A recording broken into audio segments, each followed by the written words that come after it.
இந்த வருஷம் கமல் அவர்களோட 3 திரைப்படத்தை அடுத்தடுத்து பார்க்க போகிறோம். இதனால் ரசிகர்கள் செம ஹாப்பியில் இருக்காங்க. அதாவது கமல் அவர்களோட இந்தியன் 2 ரிலீஸ் ஆக போகிறது. அதைத் தொடர்ந்து கல்கி திரைப்படம் கமல் வந்து ரிலீஸ் ஆக போகிறது.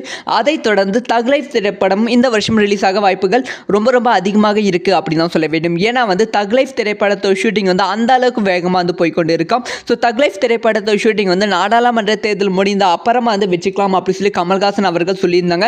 அதுவே மிகப்பெரிய டிலேவாக தான் பார்க்கப்பட்டது. ஸோ நாடாளுமன்ற தேர்தல் முடிந்த பிறகு தக் லைஃப் திரைப்படத்தை ஷூட்டிங் வந்து ஆரம்பித்தாங்க.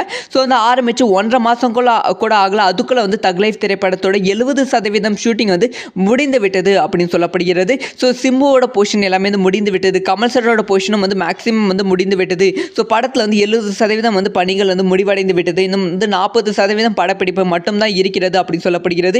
இவ்வளோ வேகத்தில் போனால் கண்டிப்பாக வந்து இந்த வருஷம் இறுதிக்குள் வந்து படத்தை ரிலீஸ் பண்ணலாம் அப்படிங்கிற பிளான் எல்லாம் வந்து படக்குழு வந்து பிளான் பண்ணிட்டு இருக்காங்க அப்படின்னு சொல்லப்படுகிறது. ஸோ இதுக்கான காரணம் என்னன்னா, ஸோ அடுத்த வருஷம் வந்து கமல்ஹாசன் அவர்கள் இன்னும் 3 படங்கள் வந்து பிளான் பண்ணியிருக்காங்களாம். அதனால் வந்து கமல்ஹாசன் அவர்கள் செம ஸ்பீடாக போயிருக்காங்க அப்படின்னு சொல்லப்படுகிறது. இதை பற்றி நீங்கள் என்ன நினைக்கிறீங்க?